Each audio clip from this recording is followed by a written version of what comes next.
Bang Agus, apa udah siap? Ya, aman Sal.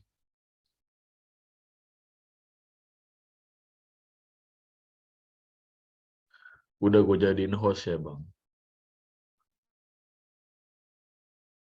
Oke, thank you.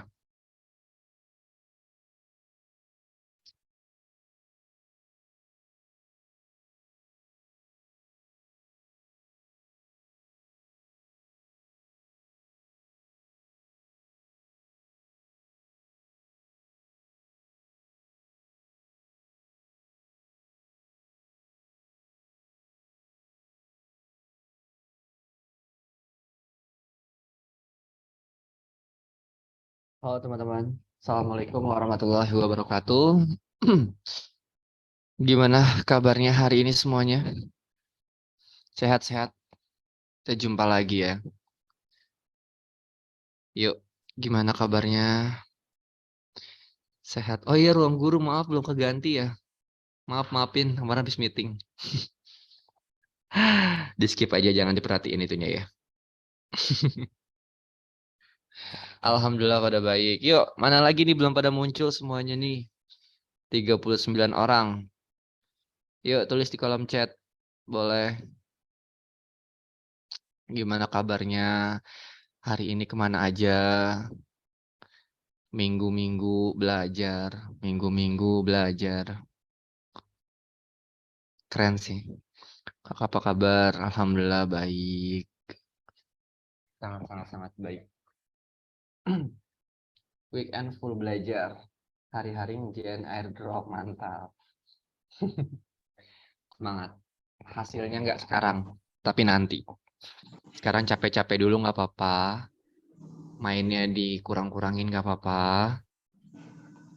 Yang penting nanti nggak nyesel. Dibanding nanti main-main, nyesel. Teman-teman pada posting apa tuh namanya tuh? Yang pengumuman SBMPTN gitu-gitu ya. Yang ngebukanya bareng orang tua gitu ya. Terus kalian ya gue nggak lolos, nyesel. Nggak bakal bisa balik lagi. Tapi kalau udah persiapin dari sekarang, udah maksimal hasilnya seperti apa, itu lebih ikhlas. Karena kita udah berusaha semampu kita. Seperti itu. Oke, tetap semangat semuanya. Semangat ya. Yuk, bisa yuk. Makin kesini capek dikit Kak di rumah tiap hari. Iya, nggak apa-apa. Capeknya kan sedikit, nggak banyak kan? Kalau capeknya banyak baru deh. Tapi sekali-sekali kalau memang pengen butuh refresh keluar nggak apa-apa. Tapi ingat waktu. Nanti ingat tujuannya lagi. Oke, sebelum kita mulai kita berdoa dulu yuk. Semoga belajar kita hari ini bisa lancar, nggak ada halangan apapun dan nggak ngantuk, nggak tidur dan bisa fokus belajarnya sampai akhir. Berdoa dipersilahkan.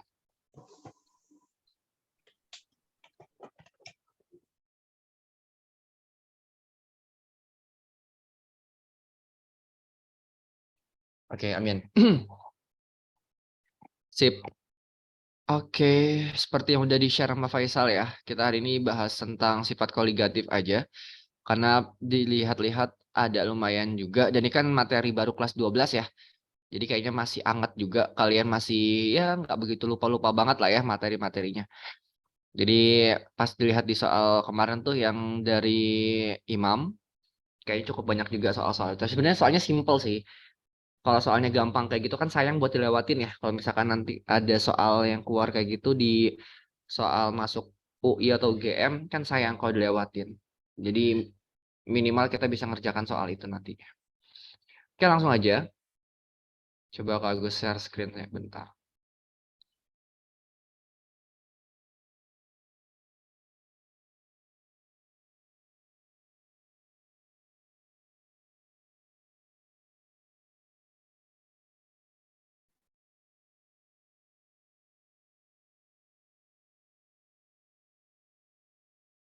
Kelihatan share screen-nya?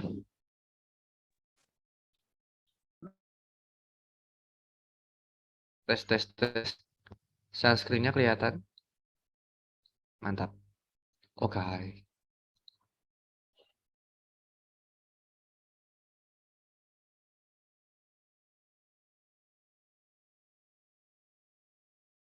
Oke, bismillah.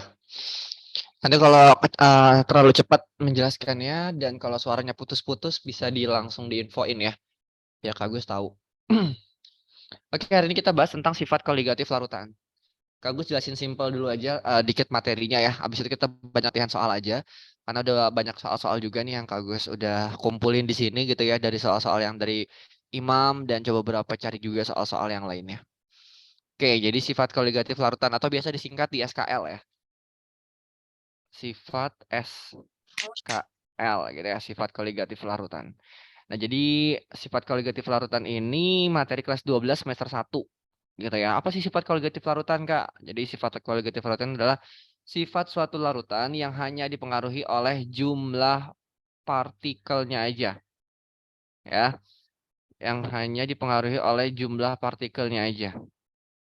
Ya, jadi semakin banyak zat terlarutnya, maka sifat koligatifnya akan semakin besar gitu ya. Nah, di sifat koligatif ini teman-teman harus bisa ngebedain ada nanti namanya zat terlarut, pelarut, dan juga larutannya sudah sering banget Kak Agus bahas di awal-awal belajar gitu ya di tahun ini gitu. Mungkin teman-teman ada yang baru join nanti kita bakalan sering mendengar kata-kata zat terlarut, zat pelarut, larutan gitu. Itu sering banget nih kalimat-kalimat ini, kata-kata ini muncul di sifat koligatif larutan. Nah, jadi zat terlarut ini adalah zat yang larut, gampangnya gitu aja.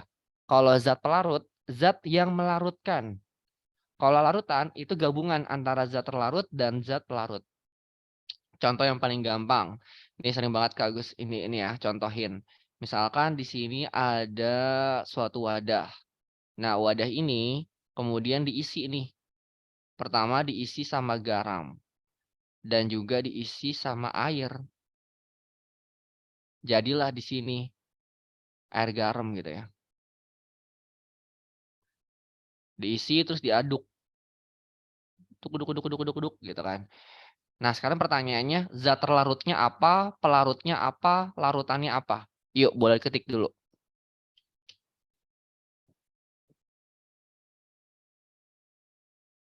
Oke.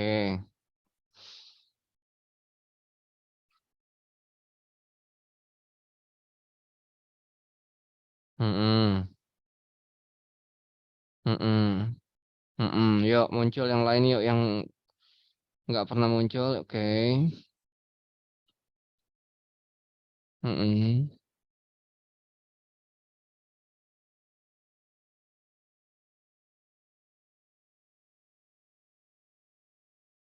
Oke. Oke. So far udah pada paham semua ya. Jadi kalau dalam kasus ini garamnya ini adalah sebagai zat terlarutnya ya. Garamnya adalah terlarut. Di sini kita bisa tulis terlarut. Kemudian air, karena air yang melarutkan, biasanya ini air itu sebagai pelarut.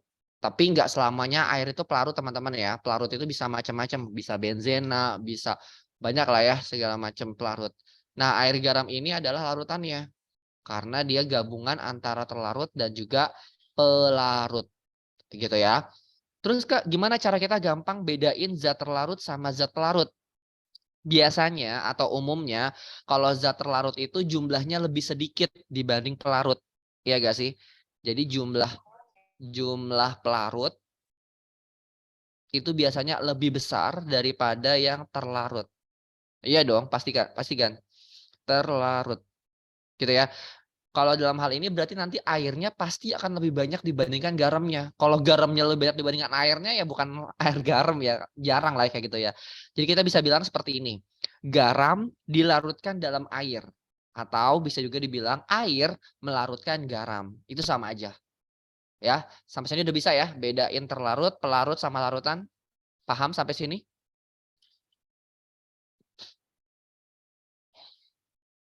Paham ya, mantap. Paham. Oke. Iya, istilah solut, solvan sama aja. Itu mau bahasa Inggrisnya aja. Kalau kalau terlarut apa nama bahasa Inggrisnya?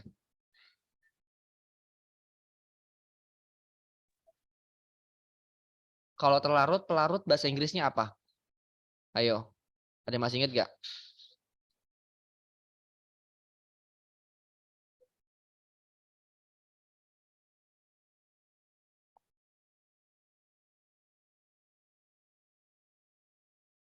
Ayo, ada yang masih ingat? Solut, solvan, gitu-gitu segala macam. Solvent.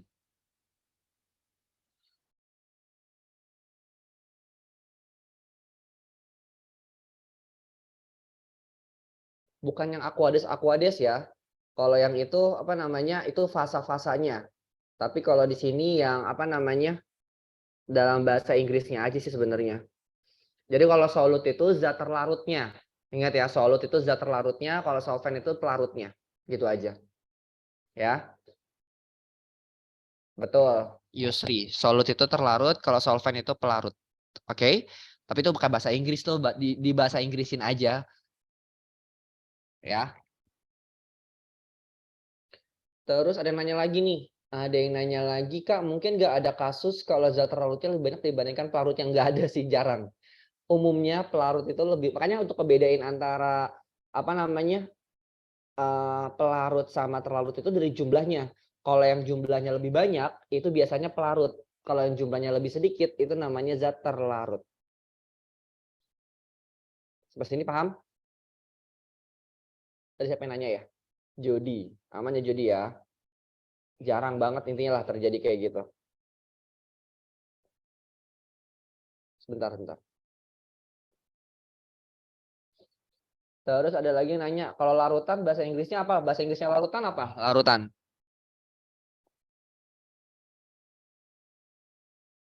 Larutan bahasa Inggrisnya?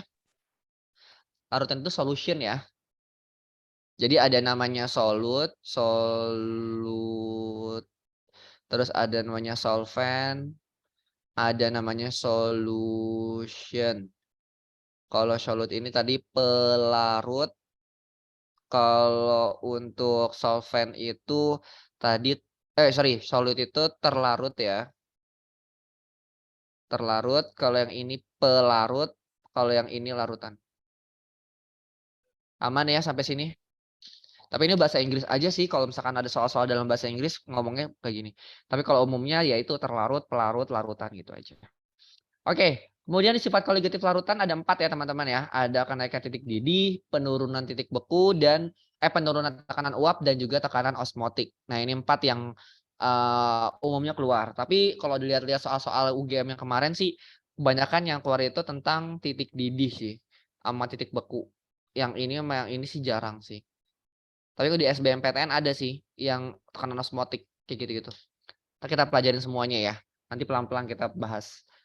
Kalau bisa kita buat 2 pertemuan sifat koligatif ini nggak apa-apa 2 pertemuan. Kita hari ini fokus mungkin bahasnya titik didih sama kenaikan titik didih sama penurunan titik beku dulu. Gitu ya. Nah, sekarang kenaikan titik didih dan penurunan titik beku ini nanti akan ada kaitannya sama yang namanya molalitas. Nah, yang kemarin kita bahas kan ada yang namanya molaritas ya. Sekarang nanti namanya itu ada satuannya namanya molalitas. Ingat ya, pakai L, bukan karena cadel ya, tapi emang molalitas gitu. Apa sih molalitas itu? Nah ini, jumlah mol suatu zat terlarut dalam 1 kilogram pelarut atau 1000 gram pelarut, sama aja. Ya, jadi rumusnya kayak gini, molalitas M-nya kecil ya. Kan kalau molaritas kemarin M-nya besar ya. Kalau molaritas kemarin apa rumusnya deh, lupa. Molaritas sama dengan, gimana cara nyarinya? Ya, mol dibagi dengan volume dalam liter. Gitu ya. Ini untuk molaritas. Ya, kalau untuk molalitas dia itu adalah jumlah mol zat terlarut dibagi massa zat pelarut. Ingat teman-teman ya, yang dipakai di sini pelarut. Kalau yang dipakai di molaritas ini volumenya adalah volume larutan. Bisa ngebedain ya? Kalau yang di molaritas yang dipakai volume larutan, kalau molalitas yang dipakai adalah massa zat pelarutnya dalam satuan kilogram. Tahu bisa juga ditulis seperti ini. Kan mol itu bisa dicari kayak gini ya. Massa dibagi MR ya. Terus karena ini satuannya kilogram, kita bisa rubah menjadi satuannya gram. Karena di soal-soal itu jarang satuannya kilogram. Umumnya satuannya gram. Jadi rumus yang umum dipakai itu biasanya yang bawah. Seperti itu. Ada pertanyaan nggak? Ini cuma nge-review aja sih sebenarnya. Ini kan udah dipelajarin juga di kelas 12. Aman ya? Kita langsung ke soalnya aja biar kebayang. Sok ada 2 soal. Kak Agus contohin 1 dulu ya.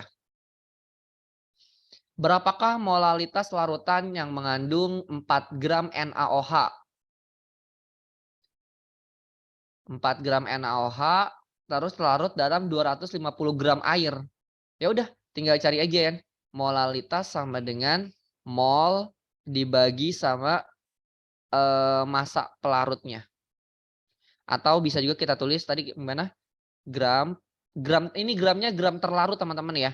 Ini masanya massa yang terlarut, gram terlarut dibagi sama mR terlarutnya dikali 1000 per massa pelarut dalam gram. Gitu ya. Gram terlarutnya di soal ini. Berapa gramnya? 4 gram ya si NaOH-nya. Tulis aja di sini 4 dibagi mR dari NaOH berapa teman-teman? mR dari NaOH berapa? 40, betul banget. 40 ya, udah bisa semua yang hitungnya ya. Di sini udah ada nih, apa namanya, MR-MR-nya. Dikali 1000 dibagi dengan massa pelarutnya, 250 gram. Di soal udah ada nih ya, massa pelarutnya itu air di sini.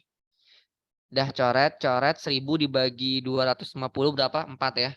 Kemudian 40 dibagi 4. Dibagi 4 kan dapat 10.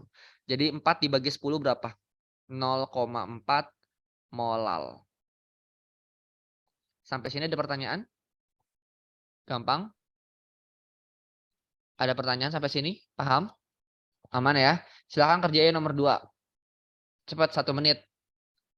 Udah hafal ya MR dari urea.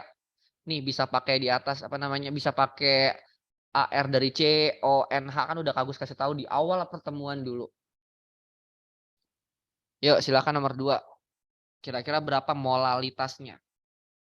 Sampai benar-benar lancar nih ngitung molalitas biar enak nanti ngerjain soalnya. Karena dasarnya ini dulu.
Yes, banyak yang udah betul nih, keren. Bagus reaction ya kalau yang udah betul ya.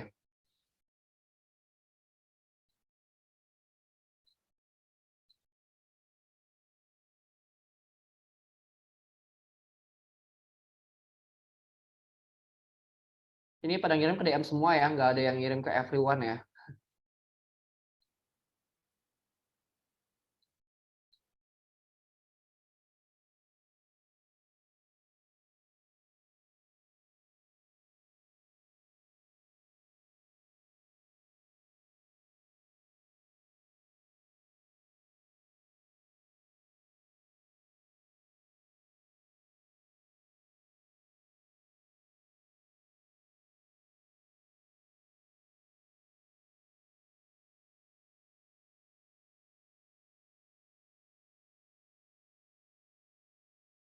Oke, sudah pada bisa semua ya.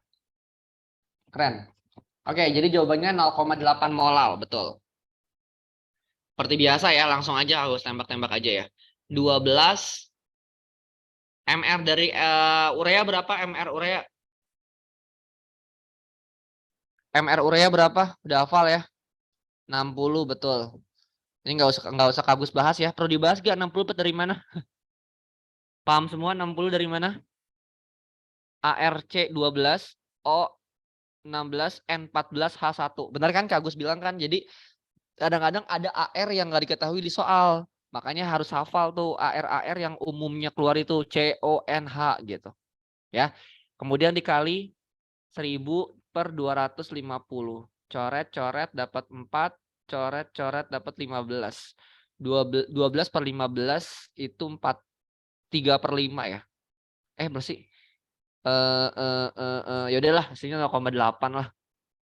Gitu. Sampai sini ada pertanyaan? Aman? Aman ya? 4 per 5, iya boleh. Iya 4 per 5 ya. Oke lanjut ya. Silakan. Lebih cepat lagi ngerjainnya kalau bisa. Yuk, 1, 2, 3. Yuk, yang belum pernah nyoba ya, harus coba semuanya. Ada berapa orang di sini? Ada 56 orang. Kalau bisa 56 orang ini jawab semua. Aktif semuanya ya teman-teman, biar Kak Agus tahu notis kalian itu udah paham semua atau belum.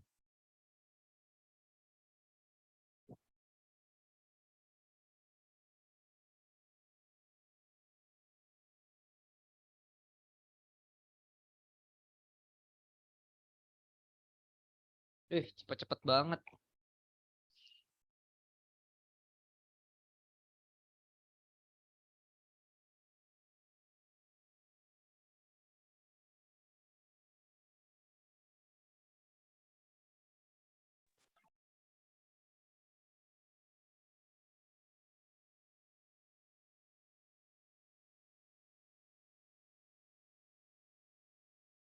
Keren, cepet-cepet banget ngitungnya.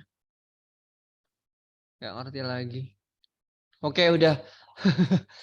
Wih, keren. Yuk, yang belum pernah nyoba, dicoba dulu ngitung yuk, biar terbiasa ngitung.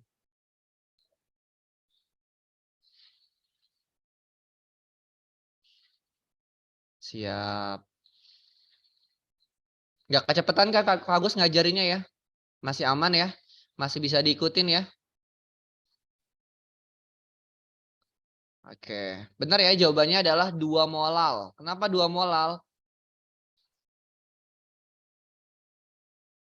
Oh, M itu molal. M itu molar. Iya Kak, satuannya. Iya benar, kalau M itu molal.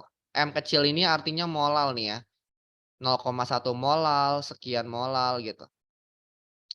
Molalitasnya berarti 34 dibagi MR-nya di situ. Berapa MR-nya nih? NaNO3? Kak Agus belum hitung. Udah percaya aja. 85, betul. Dikali 1000 per massa airnya 200. Coret-coret dapat 5. Kita kalau dihitung dapat 2 molal. Silahkan dihitung sendiri. Oke, jawabannya yang E. Lagi ya? Mau lagi? Mau lagi. Biar lancar. Yuk. Ini udah tadi ya? Udah, Deng. Ini buat pembahasannya. Oke, itu molalitas. Sekarang udah lancar ya? Ada pertanyaan nggak buat molalitas? Teman-teman? Aman ya? Ini tadi jawabannya 0,4 molal. Kalau yang ini jawabannya tadi 2 mol, berarti 0,8 molal. Kak, aku lupa AR-nya berapa aja. AR-nya berapa aja. Oke, diingetin lagi ya. Ada yang bisa bantu temennya gitu berapa AR-nya? Yuk, ARH berapa teman-teman? H berapa H? Ya, H1. O. Oh, 16, betul. C 12. N 14. Oke. Ini yang wajib dihafal. Dihafal ya, harus dihafal. Ya segini dong, Mak. Aman lah ya. Tapi kalau selain ini biasanya diketahui di soal. Gitu. Ya, sama-sama Diana. Kita lanjut langsung masuk ke kenaikan titik didih. Nah, ini kenaikan titik didih itu adalah menggambarkan bahwa titik didih itu akan titik didih suatu cairan itu akan lebih tinggi jika ditambahkan senyawa lain gitu ya daripada titik didih pelarut murninya. Contohnya pas kalian masak air. Kan masak air tuh masak Indomie. Kan airnya udah direbus dulu tuh. Mendidih dong. Bergejolak tuh ya. Bergejolak apa sih namanya? Eh gelembuk gitu kan. Nah, ketika itu nanti teman-teman langsung masukin Indomie ke dalamnya. Kira-kira gelembungnya hilang nggak?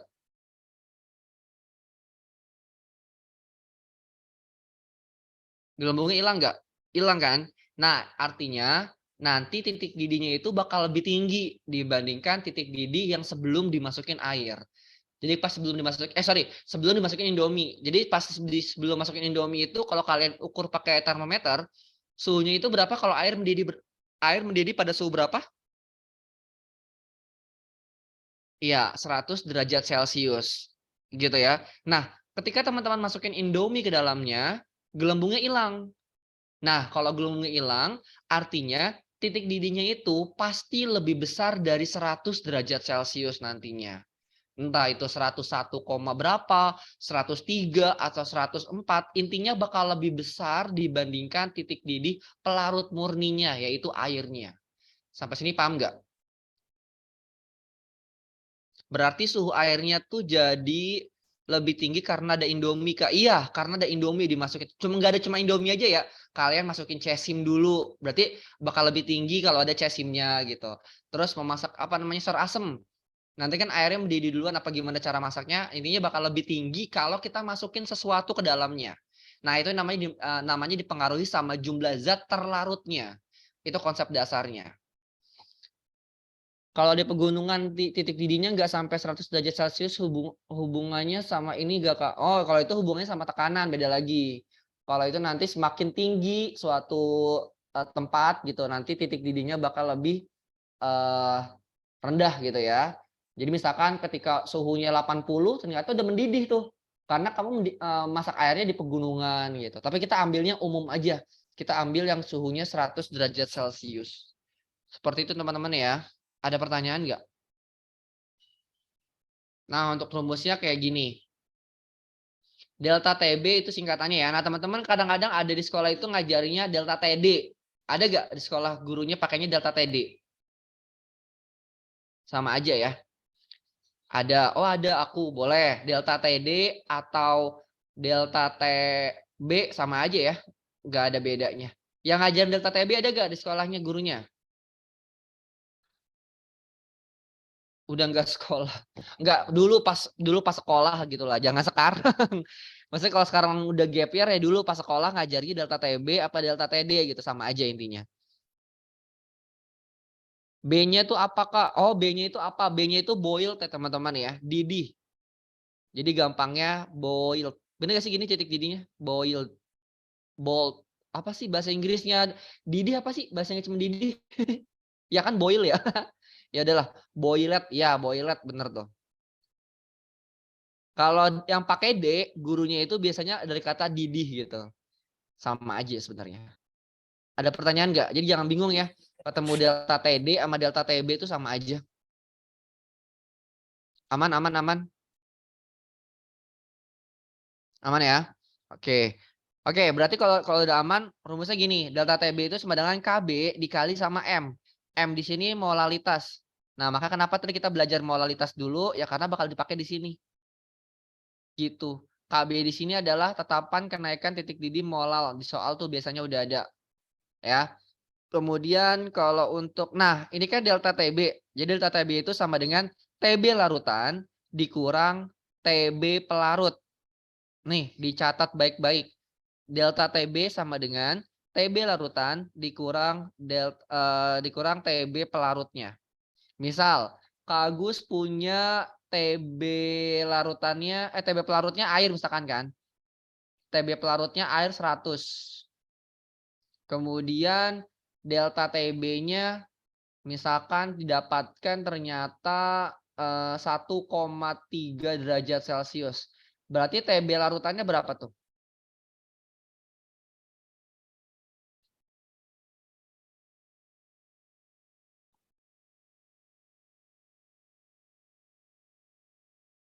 TB larutannya berapa kalau kayak gitu?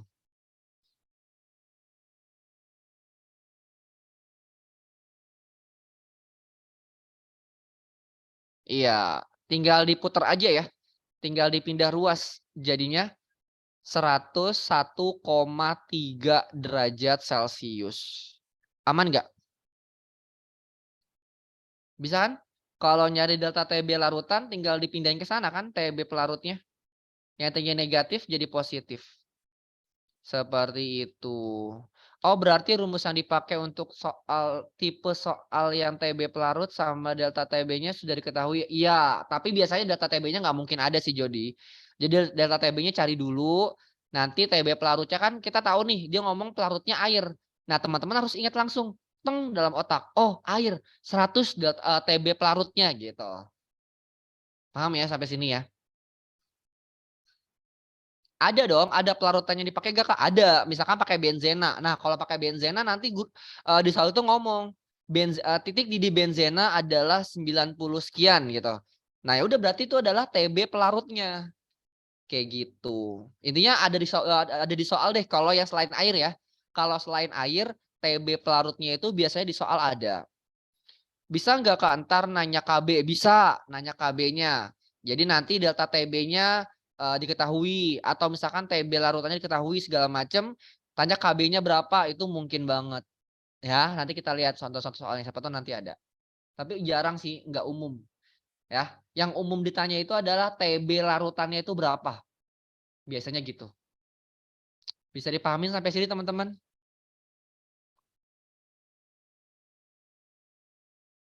Bisa ya.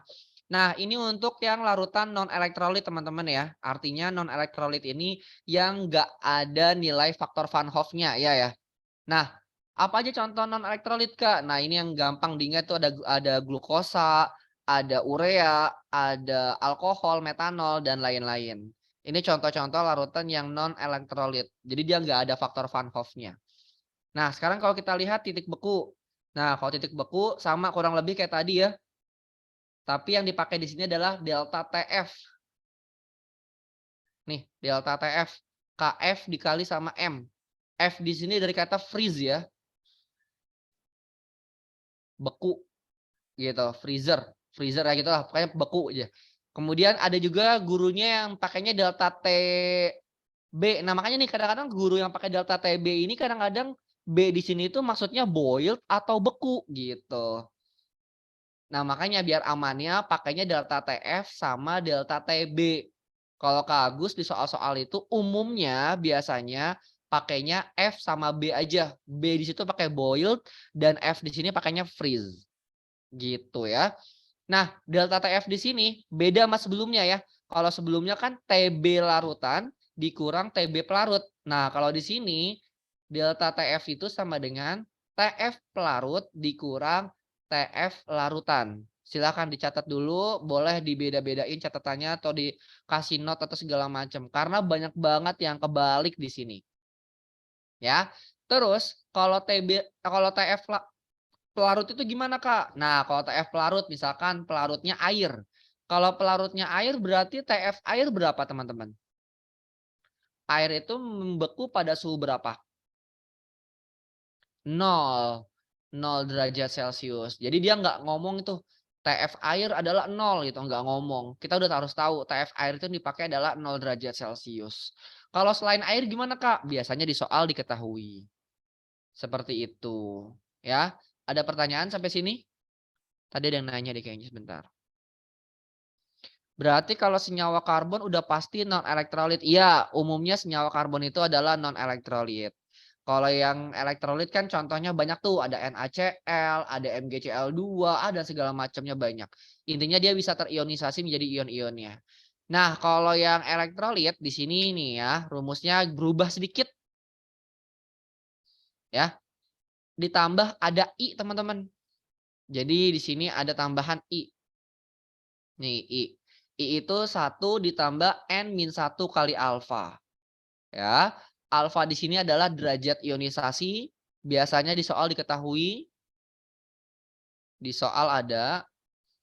Kalau di soal nggak ada gimana Kak Agus? Kalau di soal nggak ada, nanti teman-teman bisa langsung asumsikan aja. Alfanya itu sama dengan 1 atau terionisasi sempurna. Seperti itu. Biasanya elektrolit sama non udah diketahui di soal Kak. Oh enggak, dia enggak ngomong. Kadang-kadang ngomong, kadang-kadang enggak. Kalau dia enggak ngomong gimana Kak? Ya kita harus tahu senyawa itu termasuk apa gitu. Kalau dia ngomong ya jelas, biasanya enak langsung aja cari. Gitu deh. Terus Kak definisi I itu apa sih? Definisi itu kan adalah apa namanya? faktor Van Hoff ya. Jadi faktor Van Hoff artinya di sini adalah faktor yang mempengaruhi kenaikan titik didih atau penurunan titik buku, intinya yang akan mempengaruhi sifat koligatif larutannya karena ada pengaruh ion di sana. Gitu. Berarti kalau nggak diketahui pakai rumus baru pakai rumus I-nya ini ya Kak. Kalau nggak diketahui enggak juga. Enggak gitu juga. Jadi kalau misalkan nggak diketahui di soal belum tentu dia non elektrolit. Bisa aja dia elektrolit tapi alfanya sama dengan 1 gitu. Nah, silakan kalau teman-teman masukin alfanya sama dengan 1, nanti harga si I-nya akan sama dengan N-nya. Nah, cara ngitung ionnya gimana? Contoh, di sini ada NaCl. NaCl ini terionisasi jadi apa aja, teman-teman? NaCl jadi apa aja? Ya, Na plus ditambah Cl, Cl minus. Nah, di sini Na plusnya ada berapa? Ada 1. Cl minnya ada berapa? Ada 1. Karena ada 1 ditambah 1 berarti N-nya itu sama dengan 2. Lagi, MgCl2 coba terionisasi jadi apa? Mg 2 plus ditambah 2 Cl min. Gitu kan ya? 2 Cl min. Nah, kalau kita lihat Mg2 plusnya ada berapa? Ada 1. Cl minnya ada berapa di sini? Lihat, ada 2. Ada 2. 1 tambah 1, maaf 1 tambah 1. 1 tambah 2, 3. Berarti MgCl2 ini N-nya sama dengan 3. Sampai sini ada pertanyaan nggak? Berarti lihat koefisiennya Kak, betul banget. Koefisiennya yang dilihat. Aman-aman untuk ngitung N. Pelan-pelan ya belajarnya ya, jangan buru-buru. Yang lain baru berapa orang jawab aman. Saya pastikan kalian bisa menghitung N, bisa tahu rumus ini. Kak, cara ingat rumus I-nya gimana? Oh, gimana ya? Biasa ngerjain soal aja sih. Kalau bisa ngerjain soal nanti langsung enak tuh. 1 plus N-1 kali alfa. Nah, makanya Kak Agus bilang, ketika I-nya ini minta tolong diulang Kak, masih kurang nangkep, baik. Contoh yang lainnya lagi. Contoh senyawa elektrolit misalkan ada NaNO3. Kira-kira N-nya berapa? NaNO3 N-nya berapa?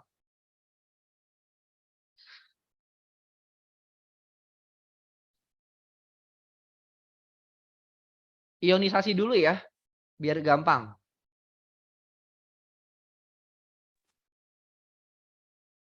NaNO3 jadi apa aja? Na plus ditambah NO3. NO3 muatannya berapa? Muatannya negatif ya. Gitu. Jadi ada 1 ditambah 1. Jadinya ada 2. Gitu ya teman-teman ya. Jadi ada 2 ion di sini. N-nya ada 2. Seperti itu. Ada pertanyaan nggak? Teman-teman bisa kan ya mengionisasi ya? Kok 3-nya nggak ke depan? Enggak teman-teman. Nggak selamanya kalau itu pindah ke depan. Jadi kalau dia satu kesatuan. Gini teman-teman. Kalau ngehafalinnya itu kalau dia hurufnya besar semua. Dia satu kesatuan. Contoh. Kalau Kak Agus punya MgSO4. Kira-kira terionisasi jadi apa aja deh? Nih SO4-nya gede semua nih ya. SO4 artinya satu kesatuan. NO3 satu kesatuan dia nih. Jadi nggak boleh dilepasin. Gitu.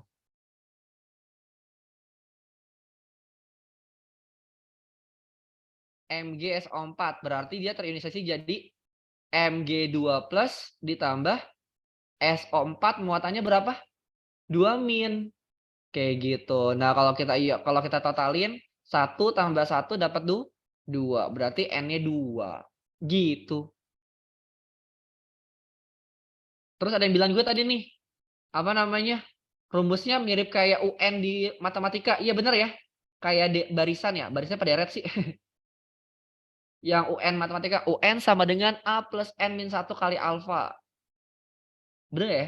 Apa sih kayak rumus-rumus matematika gitu, iya gak sih? Deret apa barisan ya? Barisan aritmatika kalau nggak salah deh. Suku kesekian, suku ke N. Gitu-gitu ya. Yuk, contoh lagi. CaOH 2 kali nih ada temennya nih. Kak, kalau CaOH 2 kali gimana? Yuk, ada yang bisa gak? CaOH 2 kali jadinya apa? Gak apa-apa, belajar dulu. Ya masih salah-salah terus nggak apa-apa. Kita coba-coba lagi terus ionisasiin. CaOH 2 kali jadinya apa dan apa? Berapa ionnya kira-kira?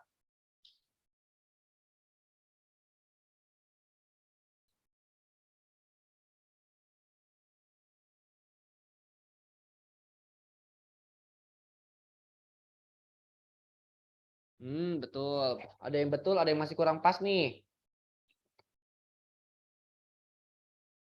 Betul. Yeay, banyak yang betul kok. Jadi kita tulis di sini Ca dulu teman-teman ya. Ca ditambah OH. Ya. OH itu muatannya berapa? OH min. Teman-teman ingat OH min, OH min, OH min. Ya udah, OH min. Terus di sini Ca-nya muatannya berapa? Ca itu muatannya 2 plus. Karena di sini 2-nya bisa kita langsung pindahin ke sana. Kak, kok yang ini bisa masuk, yang ini nggak masuk? Karena yang di sini dalam kurung. Kalau dalam kurung itu dia misah sama si angka ini. Kalau dia satu kesatuan nggak dikurungin, artinya dia punya temannya sendiri nih. Nggak boleh dipisahin. Ya. Nah, kalau udah kayak gini, samain. OH-nya kan di kiri ada 2. OH di kanan baru ada 1. Kita kalikan 2. Coba dihitung. 1 ditambah 2. N-nya 3. Seperti itu. Ada pertanyaan sampai sini? Nanti sambil jalan aja ya. Soalnya ini materinya kan materi apa namanya kelas 10 juga ya, udah harus kita banyak ngulang-ngulang juga. Oke. Ion poliatom itu gak sih Kak? Iya, itu ion poliatom. Nah, ion poliatom yang umumnya teman-teman harus hafal ini nih, Kak Agus kasih nih ya. Dicatat ya, ion poliatomiknya nih ya. Ion poliatom yang sering keluar aja ya, Kak Agus kasih ya. Poliatom yang sering muncul. OH- itu muatannya -1. Kayak tadi tuh, NO3-. Kemudian ada SO42-. Ada lagi PO43-. Terus ada lagi apa lagi yang umumnya ya? Sulfat, sulfat, nitrat, fosfat, hidroksida. Oh, udah ya. Apalagi yang umumnya? Apalagi teman-teman yang sering teman-teman ngelihat soal-soalnya? Bentar, saya coba cari-cari juga.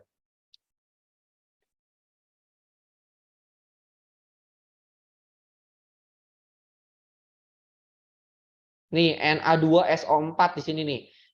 Berarti ionnya berapa nih Na2SO4?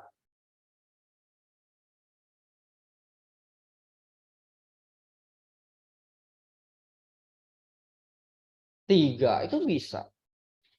3 ya teman-teman ya.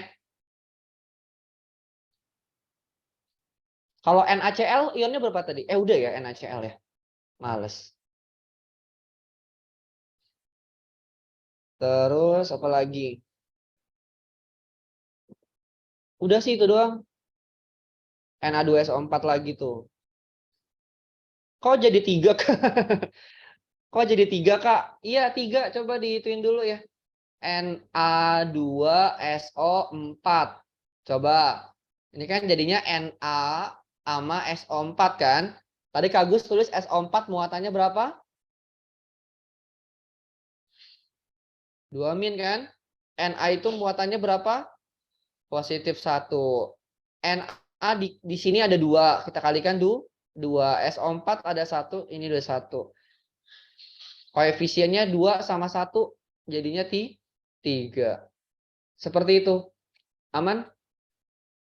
Oh, ngerti Kak. Makasih. Iya, sama-sama. Nanti banyak latihan soal aja ya. Pokoknya ini mah harus banyak latihan. Biar kebayang gimana-gimananya. Cukup ya, kita coba kerjain soalnya aja ya. Nih. Coba. Mau dicoba sendiri dulu atau mau bawa jangan bareng-bareng? Coba dulu ya. Oke, baik. Silakan. Pokoknya tembak dulu, ini larutannya elektrolit atau non. Urea tadi termasuk elektrolit apa non elektrolit? Teman-teman sebelum ngerjain, sorry. Urea non apa elektrolit? Non ya, siap. Kalau non berarti nggak usah ada I-nya. Sok dikerjain dulu.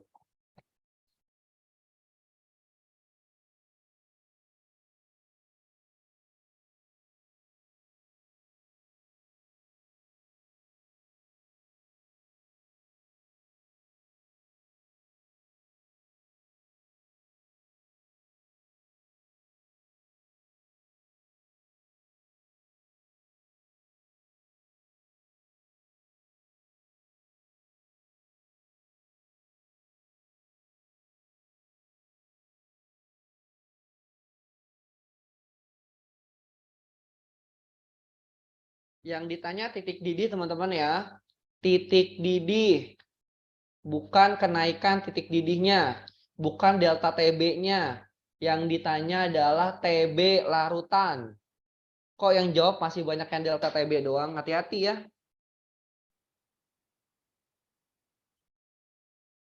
Ayo, jangan sampai salah baca ya. Yang ditanya di sini adalah titik didih larutan. Artinya TB-nya. Bukan delta TB.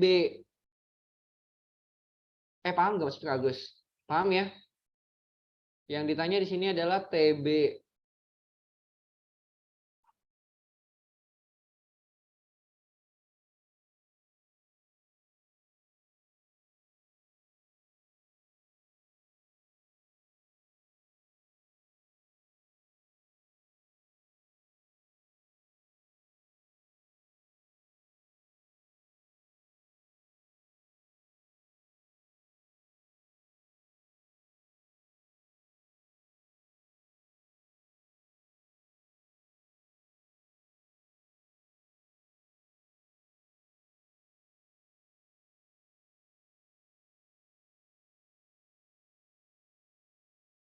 Udah semua dapat? Ada yang belum?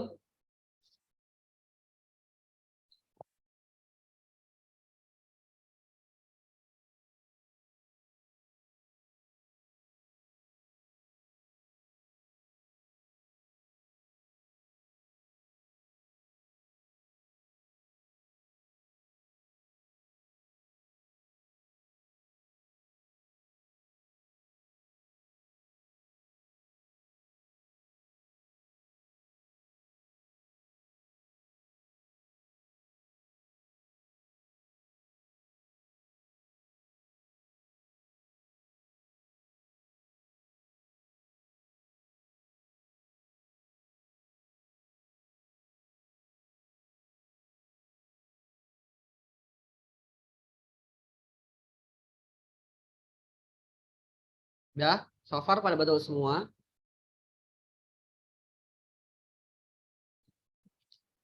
Ada yang masih kurang teliti lagi nih.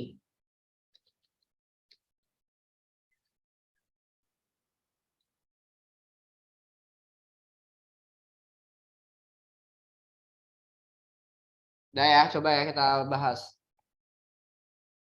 Ingat teman-teman ya, yang ditanya di sini adalah titik didih larutan. Jangan buru-buru ngerjain dulu ya. Nah, untuk dapat titik didih larutan tadi apa rumusnya? Delta TB ditambah TB pelarut gitu kan ya. Aman sampai sini gak?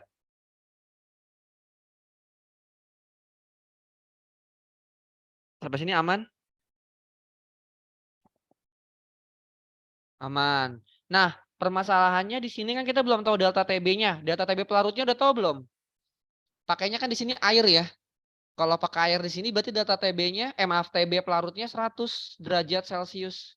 Seperti itu. Nah, delta TB-nya nih belum ada. Ya udah kita hitung aja dulu. Delta TB kayak tadi ya. KB dikali sama M. KB-nya kan di soal udah ada tuh. Oh iya Kak, salahku di situ. Oh ya udah nggak apa-apa jadi. Pelan-pelan ya. KB-nya berapa? Di soal udah ada 0,52. Dikali molalitasnya berapa? Molalitasnya berarti kan sini pakainya 6 dibagi urea itu 60 mR-nya dikali 1000 per. Udah ini kok agak lemot ya. Sebentar ya. Nulisnya agak lama. 1000 per massa pelarutnya di sini 500 gram. Kita tulis 500. Oke, nah sekarang Coret-coret aja nggak apa-apa. 1000 dibagi 500 dapat 2. 60 dibagi 6 itu dapat 1, di sininya 10. 10 bagi 2 dapat 5. 0,52 dibagi 5 itu dapat hasilnya adalah berapa tadi?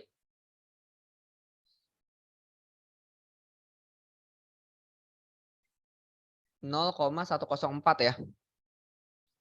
0,104 derajat Celcius. Nah, delta TB-nya masukin ke sini. 0,104. Ingat ya, ditambah. Tadi ada yang ngerjain dikurang tuh. Terus habis itu apa? Udah deh, tambahin. Hasilnya adalah 100,104 derajat Celcius. 0,52 kali 2 dulu, Kak. Baru dibagi 10. Oh, terserah, silakan. Kak Agusnya udah coret-coret ya? Duanya dibagi 10 langsung 5 di sininya. Terserah sih mau bagaimana, terserah mau bagaimana caranya ya. Intinya dapat 0,104, Burhan. Sama aja. Sok, silakan mau diapa-apain juga bebas. Ada pertanyaan nomor ini? Gampang nih, masih cetek ya. Masih belum susah banget. Tapi dari hal-hal kayak gini harus sudah belajar ya. Salahnya di mana, kurang telitinya di mana gitu. Mau lagi? Apa udah selesai? Lagi. Jangan salah lagi ya. Yang salah-salah tadi coba koreksi salahnya di mana. Nih 2 soal. Yuk coba dulu. Mau coba sendiri? Coba dulu ya. 2 soal nih ya.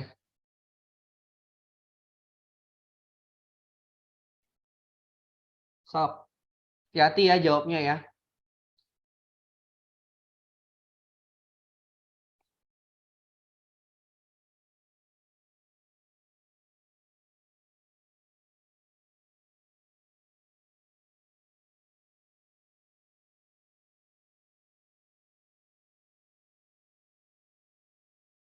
Kak, berarti kalau kenaikan titik didih itu akhirannya selalu ditambah. Bukan kenaikan titik didih. Yang titik didih. Kalau kenaikan titik didih kan delta TB. Kalau titik didih larutan, iya 100, enggak harus 100 ya. Kalau misalkan nggak pakai air gimana? Gitu Diana ya. Jadi nggak harus 100. Tergantung pakai pelarut apa gitu.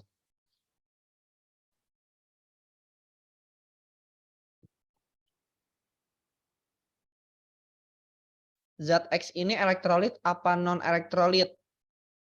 Di soal ngomong nggak dia elektrolit atau non elektrolit?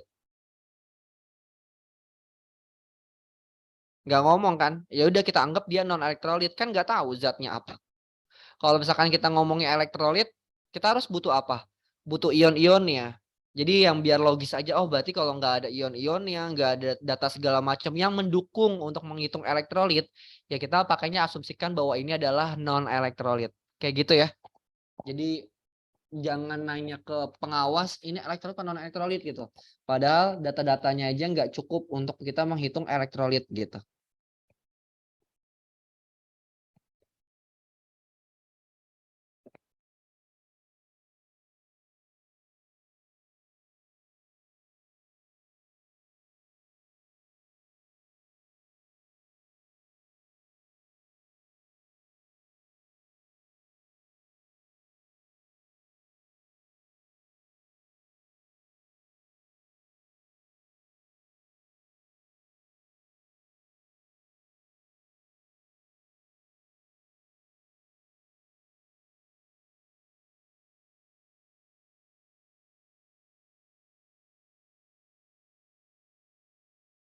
Yuk yang lain yang belum pernah muncul, muncul yuk. Biar sama-sama belajar. Ada berapa orang di sini? 55 orang, yuk. Nggak apa-apa. Sebisanya kalian bisa sampai mana. Kalau emang ada yang bingung, terlalu cepet, nanti bisa ditanyain lagi ke Kak Agus.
Udah? Yang nomor 2 udah semua belum? Ada yang bingung nomor 2?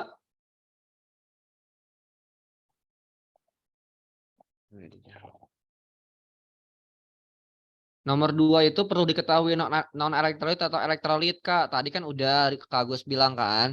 Kalau di soalnya itu mendukung untuk elektrolit atau enggak itu di soal diketahui. Kalau enggak diketahui, kita asumsikan dia non-elektrolit. Kenapa, Kak? Kok enggak diasumsikan dia elektrolit aja gitu? Ada gak data-data yang kita perluin? Alfanya tahu gak? Enggak tahu. Terus misalkan N-nya, ionnya tahu gak? Ion-ionnya apa? Larutannya aja kita nggak tahu. Gitu ya. Jadi nggak harus maksain. Udah dijelasin tadi ya.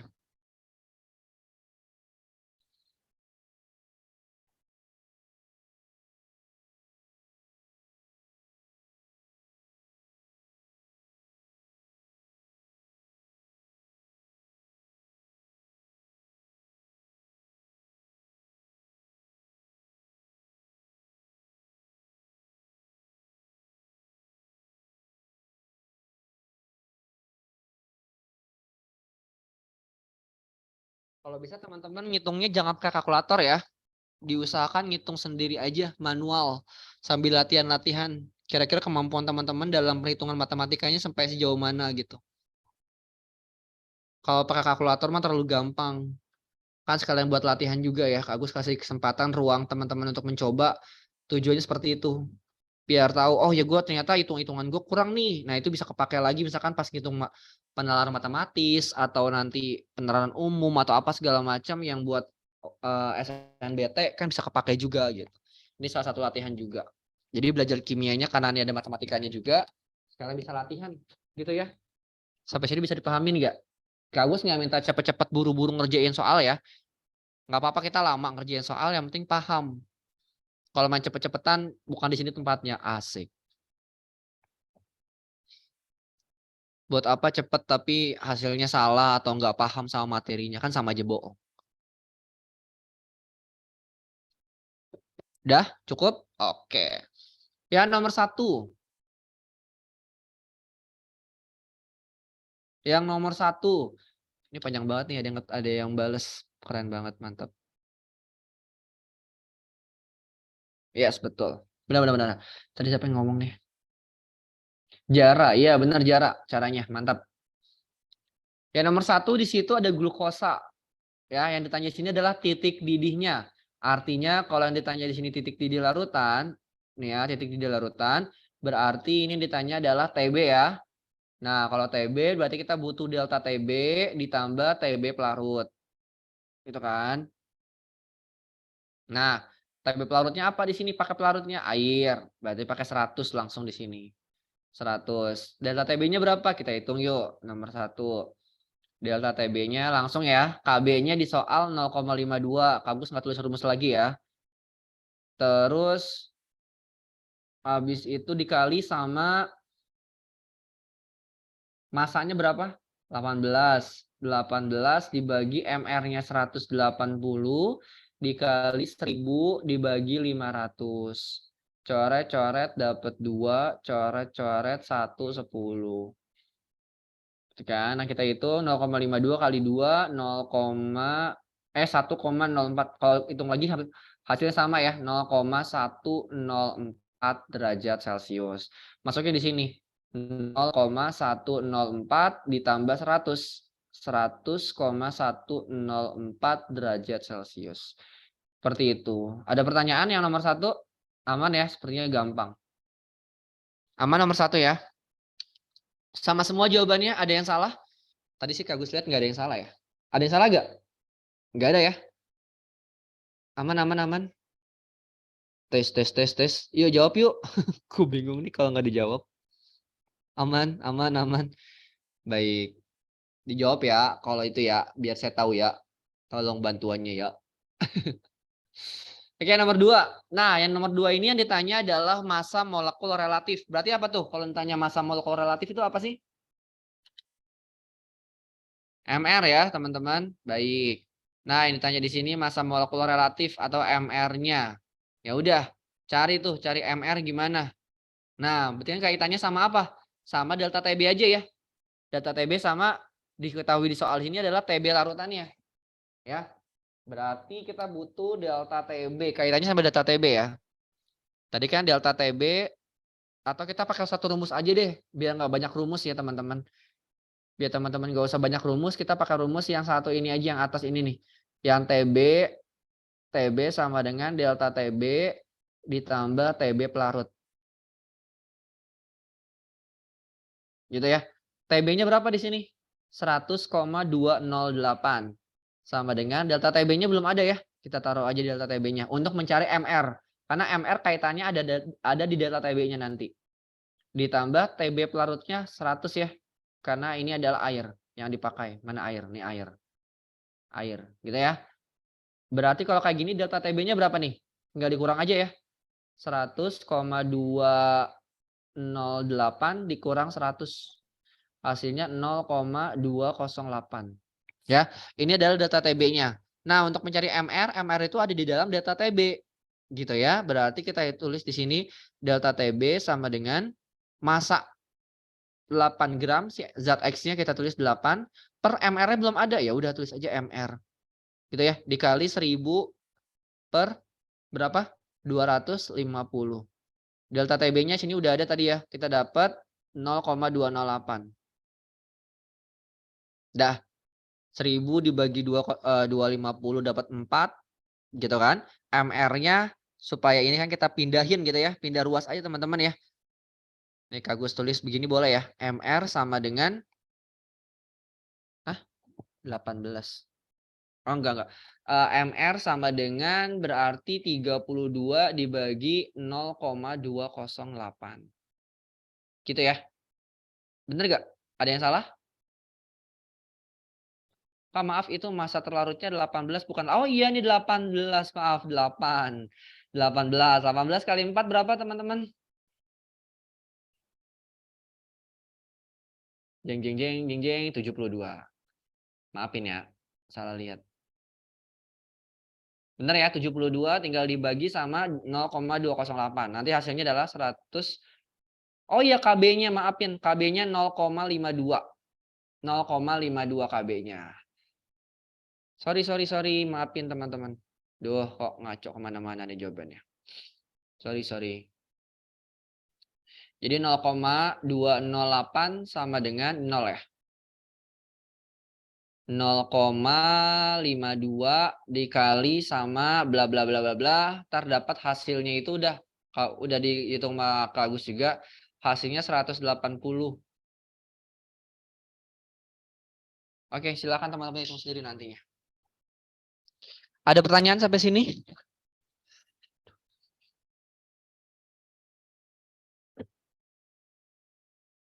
Aman, mantap. Yang lain aman ya nomor 2? Kak ada contoh lain yang elektrolit gak Kak? Ada, nanti elektrolit kita lihat ya. Aman ya teman-teman ya, nomor 2 ya. Baik. Mana nih kita cari yang elektrolit ya? Ini masih non elektrolit. Tadi teman-teman bisa kerja sendiri contoh soalnya ya. Di sini penurun titik beku nih sama aja nanti ya. Bisa silakan teman-teman cari. Mana ya yang elektrolit ya? Kebanyakan non elektrolit ya.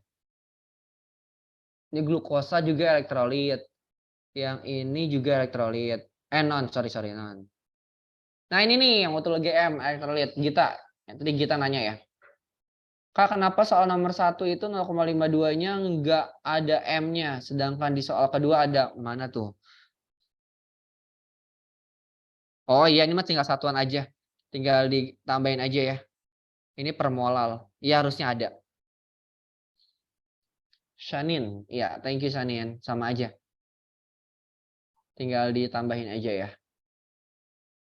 Sama-sama. Nanti soalnya ini kerja sendiri teman-teman ya. Boleh ya.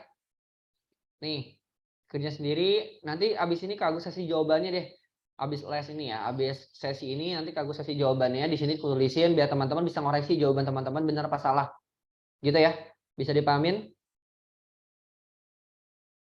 Bisa ya? Oke. Jadi yang ini kalau yang tadi ini kan udah dibahas nih. Ini buat coret-coretan doang sih. Yang ini nomor 2 sama nomor 1 udah.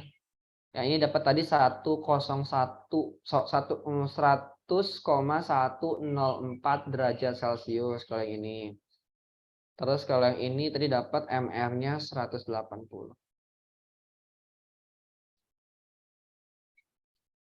180. Kalau ini kita cari sendiri ya. Yang ini juga sama. Nah, yang ini nih. Silakan teman-teman mau ngerjain sendiri dulu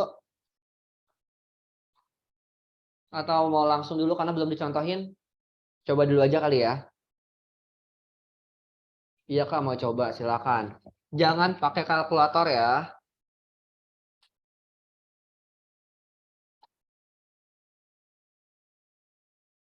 Coba hitung manual nggak apa-apa.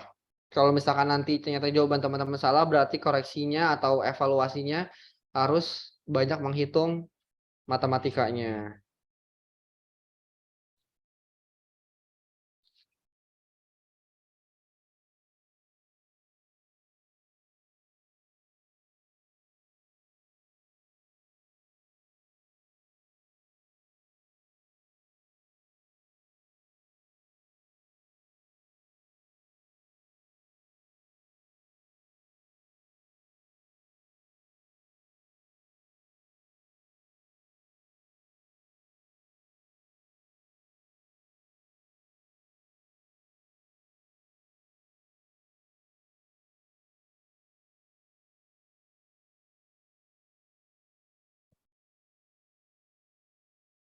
KA. Oh, ini KA, KF ya. Sama ini KF, KF air. KA itu apa ya? Kenapa KA nulisnya? KF ya harusnya ya. KB ini KB, KF.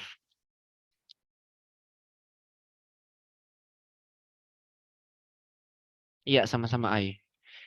I.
Saya izin ke toilet dulu ya.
Gimana jawabannya apa?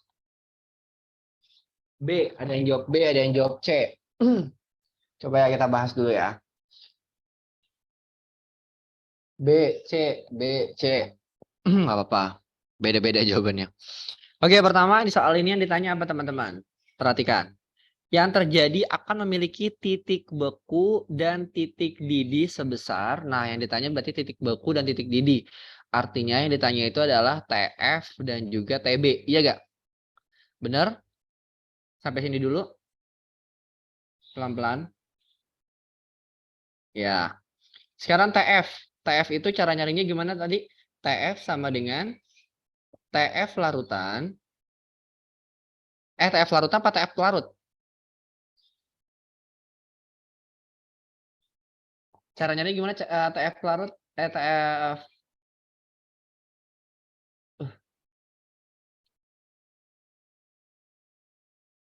Nih di atas. Ya, TF larut dikurang TF larutan itu kan delta TF ya. Berarti kalau TF pelarutan itu ya betul, pelarut dikurang delta TF. Betul betul betul betul. TF pelarut dikurang delta TF. Nah, kalau TB kebalikannya ya. Berarti Pakai tanda tambah aja. TF pelarut ditambah delta. TF lagi TB, maaf. TB. Gitu ya. Ada pertanyaan sampai sini dulu. Pelan-pelan. Aman ya? Sampai sini ada pertanyaan, aman? Suara saya masuk gak? Tes. Aman. Yang lain. Yuk, cek ombak dulu, aman? Masih memperhatikan saya? Oke, mantap. Nah, gitu dong. Nah, sekarang tugas kita adalah mencari berapa nilai delta TF dan juga delta TB-nya. Karena TF pelarut udah jelas di sini kita bisa dapatkan 0 derajat Celcius pakainya air, teman-teman ya. Pakainya air murni. Kemudian TB pelarut juga sudah bisa kita ketahui yaitu 100 derajat Celcius. Ya, berarti kita butuh delta TF dulu deh. Delta TF itu bisa kita hitung dengan cara KF dikali sama molalitasnya. Gitu kan? Nah, KF di sini diketahui di soal adalah 1,86. M-nya karena di sini pakainya NaCl berarti larutnya kan elektrolit. Ingat ya, elektrolit ada nilai faktor Van Hoff-nya. Berarti kita tambahkan I di ujungnya. Ya, sampai sini bisa dipahamin? Bisa ya? Masih aman? Nah, sekarang molalitasnya berapa? Ya udah kita hitung aja. 87,85 dibagi sama MR-nya berapa? NaCl 58,5 ya. Gitu kan ya. Nah, ini molnya ini jangan langsung, karena ini udah dalam bentuk kilogram, teman-teman gak usah pakai rumus yang dikali 1000 per 7,5-nya dijadiin ke gram dulu, itu ribet. Karena di sini sudah dalam bentuk kilogram, teman-teman bisa hitung ini molnya, terus dibagi sama 7,5 gitu aja gampangnya. Ya, paham nggak? Kenapa kayak gitu? Kan mol per massa pelarut dalam kilogram kan? Ini udah kilogram. Jadi nggak usah langsung pakai kali 1000 per sekian gitu loh. Ya, jadi mengerjakannya pakai cara yang cerdas. Nggak harus pakai saklek, pakai yang 1000 per ini, ntar jadiin udah dalam bentuk kilogram ke gram, ntar jadiin lagi, itu kan pusing. Kenapa pakai rumus 1000 per sekian? Karena di soal itu dalam bentuk gram. Baru pakainya 1000 per sekian gram gitu.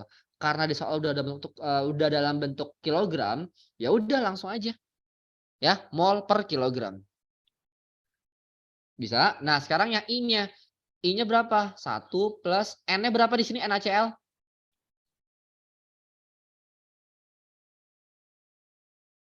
NaCl N-nya berapa? Betul, 2 ya. Ya. N tambah 1 plus N-1 kali alfa. Nah, alfanya kan belum ada nih. Kita anggap alfanya itu sama dengan 1. Kalau alfanya sama dengan 1, nanti pasti nih kalau dihitung harga Van Hoff-nya ini dia pasti sama dengan harga N-nya. Gitu. Jadi I-nya itu bakal sama dengan 2. 1 ditambah 1. 2. Kayak gitu teman-teman ya. Paham nggak? I-nya dapat 2 ya. Nggak ada pertanyaan ya. Oke. Nah, sekarang tinggal dihitung aja nih. Alfanya kenapa 1, Kak? Tadi Kak Agus bilang kalau di soal nggak diketahui, kita anggap dia itu adalah elektrolit kuat. Elektrolit kuat nilai alfanya itu sama dengan 1 atau dia terionisasi sempurna. Kayak gitu dah, Pak. Aman? Aman dah, Pak. Kalau lemah gimana, Kak? Nah, kalau lemah di soal ada. Misal derajat disosiasinya 0,3 karena dia di antara. Ingat ya teman-teman ya, kalau non elektrolit alfanya itu sama dengan 0. Ya, kalau alfanya sama dengan 0 ya udah sebenarnya nggak usah harga faktor Van Hoff, nggak usah harga I. Kenapa? Karena I-nya sama dengan 1. Kalau I-nya sama dengan 1, berapapun hasilnya nggak bakal mempengaruhinya. Benar? Paham nggak? Nih teman masukin deh, alfanya 0 ke sini. Kalau alfanya 0 berarti kan nanti I-nya 1. Kalau I-nya 1 kan nggak bakal ngaruh nih. Mau berapa M kali KF kali I kali 1 ya dia juga. Kali 1 dia juga gitu. Nah, kalau yang lemah dia itu di antara alfanya itu lebih besar dari 0 dan kurang dari 1. Ini kan udah pernah pelajarin juga ya di kelas 10. Nah ini nih, biasanya di soal ada. Gitu. Kalau yang kuat, elektrolit kuat, dia itu alfanya sama dengan 1. Ini nih biasanya umumnya nggak diketahui di soal. Kalau nggak diketahui kita asumsikan dia itu 1, gitu aja. Oh oke oke, paham Kak. Yes, mantap. Oke kita lanjut ya. Nah silakan teman-teman hitung ini semua nih. Hitung semua. Nanti kalau nggak salah dapat hasilnya itu adalah 0,774. Bener ya kalau nggak salah ya? Silakan teman hitung sendiri. Nah ini nih 87,85 dibagi 58,5 kan hasilnya 0,1 1,5 kalau nggak salah ya. Tadi kagak 1,5 panjang banget ke belakangnya. Berapa ya tadi bentar.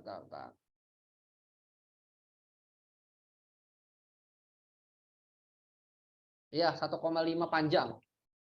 Jadi kita bilang kita bisa buletin ini jadi 1,5 aja. 1,5 dibagi 7,5 itu dapat berapa? Terus dikali ini dikali 2. Ntar dapat hasilnya segini. Nah, kalau delta TF-nya segini, berarti TF-nya tinggal dikurangin aja nih. 0 dikurang segini. Hasilnya adalah minus 0,774. Berarti kemungkinan kalau enggak yang A, kalau enggak yang B. Seperti itu ya. Berarti TF-nya sama dengan min 0,774. Nah, sekarang kita hitung delta TB-nya. Aku lupa kali 2. Nah, nggak apa-apa. Tahu kan salahnya di mana? Kalau udah ngerjain nggak apa-apa. Nggak masalah, ya. Sekarang kita hitung TB-nya. Maaf, delta TB-nya. Delta TB-nya pakai rumus yang tadi ya, sama mirip KB dikali M dikali I. Nah, I-nya kita bisa langsung pakai 2 aja. Kan udah dihitung di awal kan. Jadi nggak usah hitung 2 kali. Terus KB-nya 0,52. 0,5 ya di situ pakainya ya, boleh 0,5 aja. Terus dikali molalitasnya kan udah dapat tadi nih hasil 1,5 bagi 7,5. Kalau nggak salah dapatnya kan 0,2 ya. Terus dikali 2 gitu. Ntar dapat hasilnya itu adalah 0,2. Nah 0,2 ini untuk delta TB-nya. Nah karena deltanya adalah TB berarti TB-nya sama dengan 100 ditambah 0,2. Hasilnya adalah 100,02. Oke, ada pertanyaan sampai sini? Yang benar bilang benar, ye. Yang salah jelaskan ke Kak Agus salahnya di mana. Yuk, boleh. Diketik dulu. Yang benar-benar alhamdulillah ye apa gimana. Kalau yang salah, ketik salahnya di bagian apa. Biar kita sama-sama belajar dan kalian tahu kesalahan kalian di mana. Itu yang paling penting. Nggak masalah salah ngerjain tapi tahu salahnya di mana. Perhitungannya ribet Kak, ya emang itu adalah salah satu soal dari SIMAK UGM segala macam itu emang kayak gini soal-soalnya. Gak apa-apa, nanti terbiasa dulu ya. Salah di perhitungannya, aku ternyata masih harus latihan hitung-hitungan angka yang, nah itu kan tahu kan, jadi angkanya harus itu, karena 1000 bagi dinyari molal, nah kan tahu kan, 1000 dibagi 7.500 kan pusing kan angkanya kan, makanya dikasih taunya kayak gini. Aku bingung waktu ngerjain koma-komanya sih Kak, jadi stuck gitu. Ya udah nggak apa-apa. Berarti harus nggak boleh males ya kalau udah ngitung koma-komaan tuh. Aduh, ribet gitu kan. Padahal tuh kan sayang udah tahu rumusnya nih tinggal dikit lagi. Aku lama ngitungnya nggak apa-apa. Aku nggak notice kalau itu elektrolit langsung gas terabas ngitung. Nah, hati-hati tuh yang langsung elektrolit langsung non gitu. Bener hitungnya koma-komaan ribet. Nggak ngitung I. Nah itu kan hati-hati ya. Berarti kesalahan teman-teman yang pertama adalah I-nya nggak dipakai. Padahal ini adalah NaCl. NaCl adalah lautan elektrolit. Berarti pakai harga faktor Van Hoff. Itu yang pertama. Yang kedua teman-teman malas ngitung. Itu urusan teman-teman sendiri. Kalau mau malas ngitung ya udah bye. Terus kalau salah ngitung, ya berarti banyak latihan lagi buat ngitung koma-komaan. Itu ya, jadi 3 masalah nih untuk ngerjain soal-soal yang hitung-hitungan kayak gini. Ada pertanyaan sampai sini? Yang penting tahu caranya ya. Dan tahu salahnya di mana. Aman? Kak, aku nyoba pakai kalkulator ketemu TF-nya 0,2. Delta TF-nya itu. Nindya. Delta TF-nya. Kalau delta TF-nya benar 0,744. 744 apa 774? 774 ya? Sorry. Tapi kurang lebih segitulah ya, nggak apa-apa. Kalau hasilnya nggak mendekati banget 0,744. Oh iya, jadi deh nggak apa-apa. Intinya kan itu pakai pembulatan kalau ke Agus kan. Jadi kalau nggak pakai pembulatan ya mungkin mendekati ke sana gitu. Jawabannya B aja. Iya, nggak apa-apa. Jawabannya B aja, nggak apa-apa. Karena yang mendekati aja. Karena kan memang hasil kalkulator itu memang spesifik ya. Kalau kita kan manual nih. Jadi mungkin opsi jawabannya pakai hitung-hitungan yang manual. Kurang lebih seperti itu. Ya. Yang penting kan yang jawaban yang memungkinkan terdekat kan kalau nggak A, kalau nggak B. Terus ternyata pas dihitung titik didihnya 100,2. Ya udah jelas banget kan kalau kayak gitu.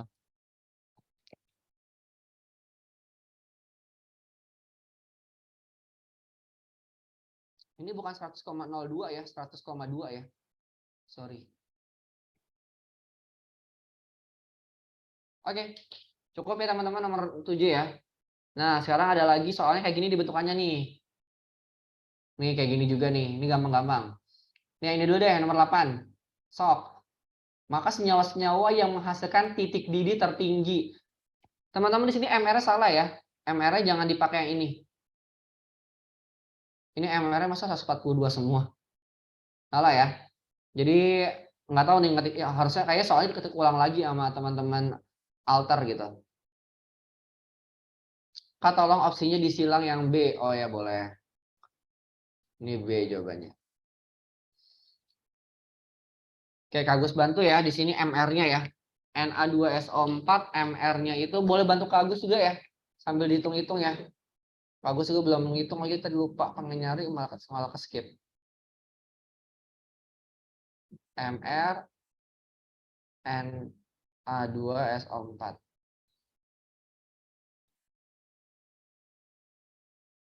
...142 nih kalau Na2SO4 benar 142. Tapi yang ke bawahnya salah. NaCl itu 58,5. Terus kalau glukosa 180. Kalau fruktosa berapa ya?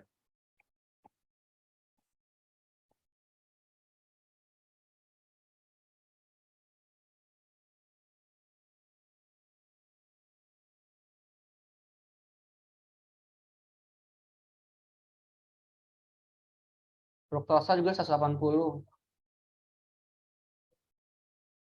Fruktosa glukosa. Ini rumusnya kalau untuk rumus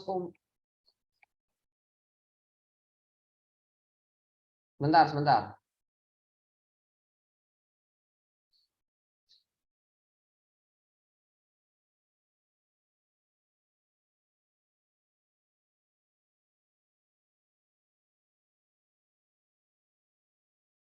Ini yang ngetik soalnya salah nih. Apa namanya Faisal dan teman-teman nih MR-nya main kopas-kopas aja.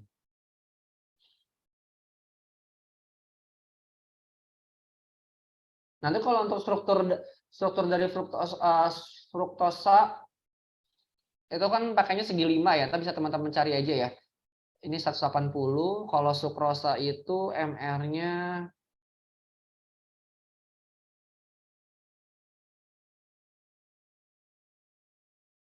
342. Kalau untuk sukrosa itu kan rumus molekulnya C12H22O11.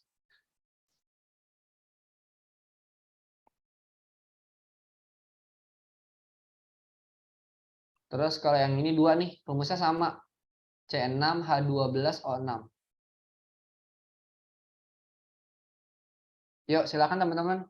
Boleh kerjain. Kalau yang ditanya titik didihnya yang tertinggi. Kalau titik didih tertinggi itu berarti apa yang tinggi? Kan TB ya. Tadi TB itu kan rumusnya apa? TB pelarut ditambah delta TB. Lihat, di sini kan dia sejalan ya. Semakin besar TB, delta TB-nya pun semakin besar. Berarti kita cari nih yang delta TB-nya itu paling besar. Kalau TB pelarutnya gimana? Ya sama semua karena kan air. Berarti sini 100. Tinggal permasalahannya delta TB-nya berapa. Nah, delta TB ini kan tadi rumusnya apa? KB dikali M. Untuk yang non elektrolit. Kalau yang elektrolit ada I. Artinya berarti nanti yang elektrolit pasti lebih besar dibandingkan yang non elektrolit. Berarti kemungkinannya kalau enggak yang A, kalau enggak yang B. Silahkan teman-teman tercari berapa yang paling besar harga faktor Van Hoff dan molalitasnya. Seperti itu. Ada pertanyaan nggak? Aman ya, coba hitung dulu deh. Cari molalitas dikali I. M dikali I-nya itu yang paling besar yang mana?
Silakan, B apa A? Ada yang jawab A, ada yang jawab B.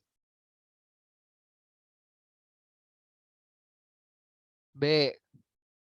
Intinya nggak selamanya kalau N-nya besar itu lebih besar nanti faktor Van Hoff-nya. Ataupun sebaliknya. Jadi intinya nggak selamanya ya teman-teman. Kalau yang jawab A, kenapa? Yang jawab B, kenapa? Nanti bisa diperjelas, bisa ntar kita bisa buktikan. Bagus nih, jawabannya bervariasi. Ada yang A, ada yang B. Pokoknya C, D, E salah ya. Udah nggak mungkin jawabannya ini. Kenapa nggak mungkin? Karena ketiganya ini adalah larutan non-elektrolit.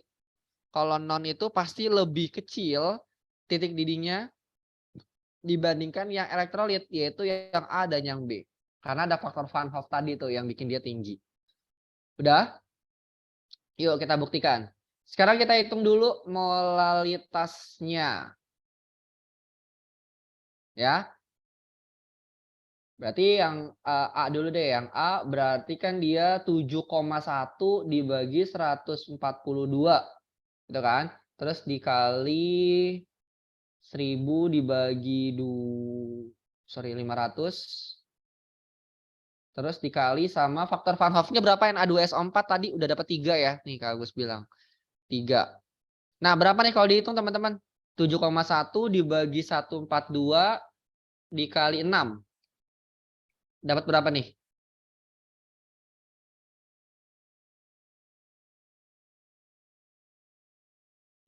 Berapa dapatnya? Tes. 7,1 dibagi 142 berapa? 0,05 ya.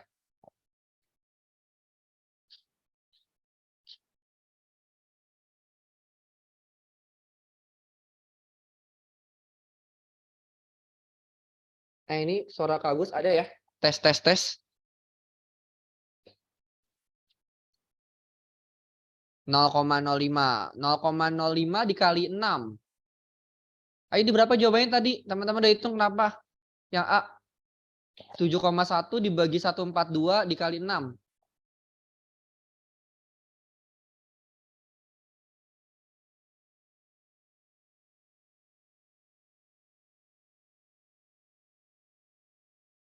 -0,3 ya.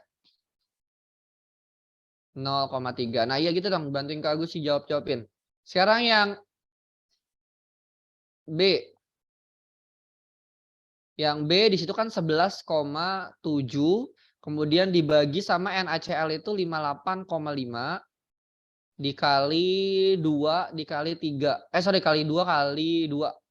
N-nya 2 ya teman-teman. NaCl N-nya 2. Nah, silakan dihitung berapa nih hasilnya. 0,8. Udah, kelihatan kan lebih besar yang mana? Lebih besar yang B, berarti jawabannya yang B. Ada pertanyaan nggak sampai sini? Soalnya kayak gini-gini aja, nggak ada yang ribet-ribet sih. Yang penting teman-teman harus nangkap dulu pertanyaannya itu yang ditanya yang tertinggi. Kalau yang tertinggi ini berarti dia yang elektrolit. Di antara ini semua yang elektrolit adalah kalau nggak yang A, kalau nggak yang B. Tapi jebakannya adalah, ini jebakannya bagus nih. Nggak selamanya yang elektrolit itu, yang I-nya itu paling besar, dia yang paling tinggi. Tidak selamanya. Kenapa? Nah ini coba buktiin aja. Pas kita hitung antara M dikali sama I, hasilnya itu 0,3 sama 0,8 kan jauh bedanya. Iya enggak? Ya, jadi teman-teman harus perhatiin juga berapa harga M dikali sama I-nya. Kayak gitu. Oke. Nah, ini soal lagi. Nah, sebab akibat sekarang. Kita sampai 15.20 ya. Tadi saya kan agak telat juga mulainya. Yuk coba kerjain lagi. Jika 585 gram NaCl, mRs sekian, dan 1.800 gram glukosa mRs sekian dilarutkan dalam air dengan volume yang sama,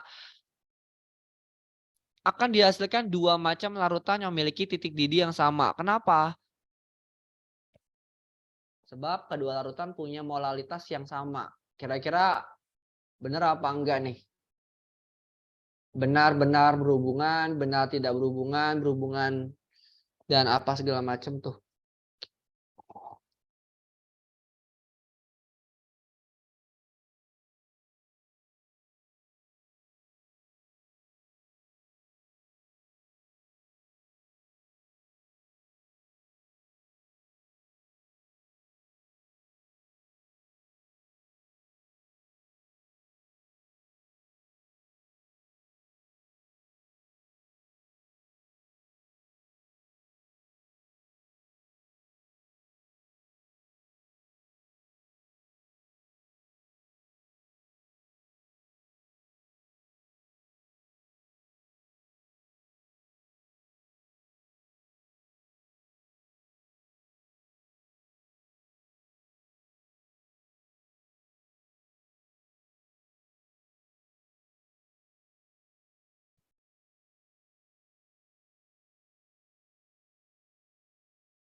Iya, nggak apa-apa yang mau live.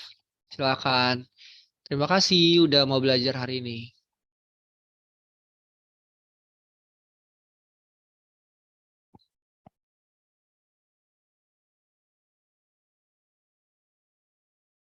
Sama-sama.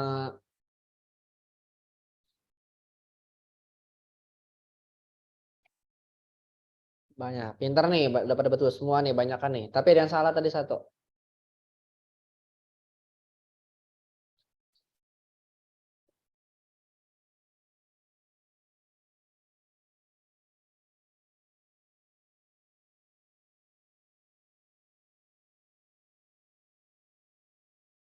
Ya, silakan. Yang mau ibadah sore dipersilakan. Sama-sama. Makasih juga.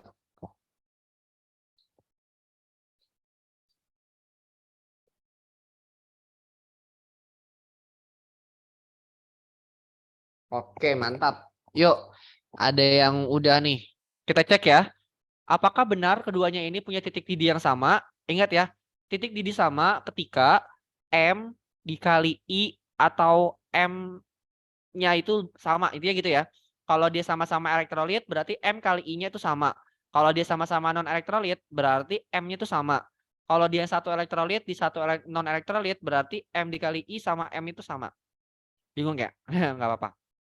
Oke, di sini ada NaCl sama glukosa. Pelan-pelan. NaCl ini elektrolit apa non? Glukosa ini elektrolit atau non? NaCl ini elektrolit apa non? Elektrolit. Kalau yang glukosa ini utul tahun berapa, Kak? 2010 nih saya catat dapatnya. Non ya kalau glukosa ya. Oke, glukosa non elektrolit. Nah, udah dapat ini dong. Berarti yang punya harga I itu siapa? NaCl ya. NaCl punya I. Berarti dia Kb dikali M dikali I. Karena dia non, berarti Kb dikali M enggak kali I. Udah. Nah, sekarang kita cari. Kb-nya otomatis pasti sama. Kita kita skip aja nggak apa-apa. Molalitasnya, kita lihat. Di sini kan dia volumenya sama nih, volume airnya. Kalau volume airnya sama, berarti pernya sama. Kalau pernya sama, nggak masalah. Kita anggap pernya itu satu aja. Kita cek molalitasnya. Molalitas NaCl dulu. 585 dibagi 58,5. Berapa tuh? 10 molal ya. Taruh di sini. 10. I-nya berapa NaCl? 2. Kita kali 2. Sudah. Berarti 10 kali 2 kita anggap dia 20. Nah, sekarang kita lihat. Yang non elektrolit. Molalitas dari glukosanya berapa tuh? 1800 dibagi 180. 10 juga ya. Berarti molalitasnya sama. Tapi nggak punya I dia nih. Cuma 10. Nah kalau gini kira-kira dia bakal punya titik didih yang sama gak sih? Pasti beda. Ya. Harusnya kalau dia punya titik didih yang sama, molalitas si glukosa itu harus 20. Supaya dia sama. Paham nggak? Ayo main logikanya kayak gitu. Ya. Nah, karena di sini nggak sama, oh iya suka lupa NaCl itu elektrolit. Nah, itu hati-hati ya. Udah jelas nih ya beda ya. Berarti pernyataannya kita bisa bilang salah. Alasannya bener gak? Kedua larutan punya molalitas yang sama. Bener ya? Sama-sama 10. Berarti dia salah bener yang D. Kayak gitu teman-teman. Gampang ya? Pelan-pelan analisisnya. Jangan buru-buru. Kalau yang buru-buru pasti bilang dia benar-benar berhubungan. Pasti gitu deh. Oh enggak dikali I Kak. Kirain non. Oh enggak.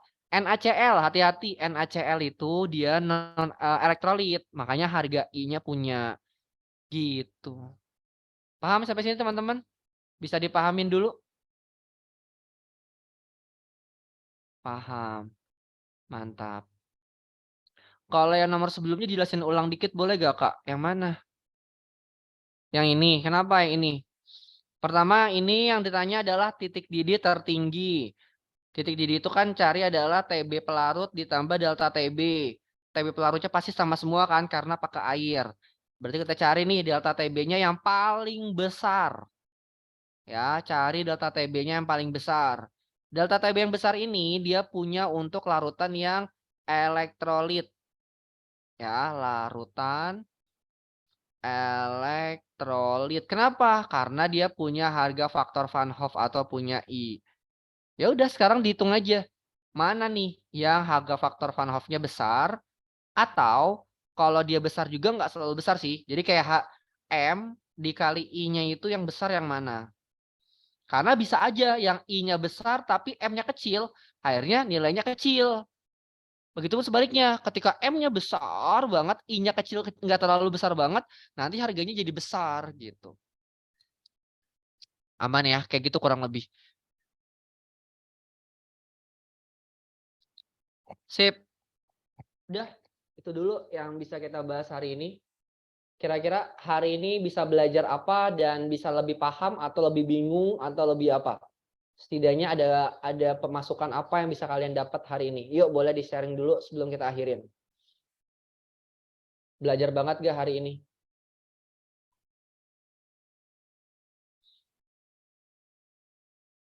Oh iya, kalau pakai faktor Van Hoff-nya titik didih atau beku ya. Iya, titik didih dan beku itu dia nyari faktor Van Hoff, pakai faktor Van Hoff juga.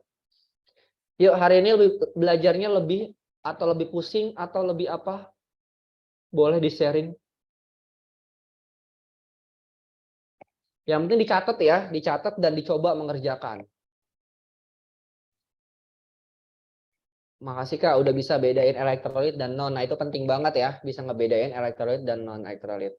Hitungannya stuck karena besar, nggak apa-apa. Lebih paham, jadi lebih bisa ngotak-atik soal Kak. Makasih banyak. Iya, mantap. Yuk yang lain yuk, ada berapa orang yang tersisa di sini? Kak Gus pengen tahu kalian belajar apa? Ada 42 orang.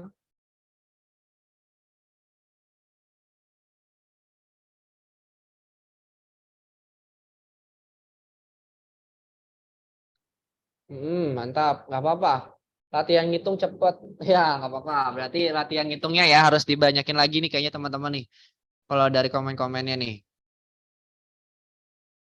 Sip, nggak apa-apa, nggak apa-apa. Jadi lebih paham, bisa otak-atik soal. Terus walaupun dikit, nggak apa-apa dikit-dikit. Ketelitian juga kurang kan, nggak apa-apa. Nanti bisa dipelajari lagi. Kemarin belajar ini semester 1 udah lumayan lupa, nggak apa-apa. Sekarang udah mulai ingat dikit-dikit ya. Intinya banyak latihan lagi, latihan lagi nanti makin teliti lagi tuh ngebeda-bedain elektrolit dan non elektrolit. Oke, cukup hari ini. Nanti Kak Agus kirim PPT-nya, yang coret-coretannya juga. Yang coret-coretannya aja ya, PPT kan awalnya tadi udah ya. Sama jawaban-jawaban nanti Kak Agus jawab-jawabin dulu di sini. Ya, jawabannya apa? Sambil dikerjain ya, teman-teman. Sambil kerjain ya semuanya ada di sini ya. Janji, enggak janji sih. Maksudnya minimal kalian mencoba ya. Jadi nggak cuma belajarnya nggak cuma pas live class aja. Pas udah belajar sendiri juga harus dikerjain. Nanti Kak Agus kirim jawabannya. Oke, kita berdoa dulu yuk. Semoga apa yang kita pelajarin berkah dan aman. Doa dimulai.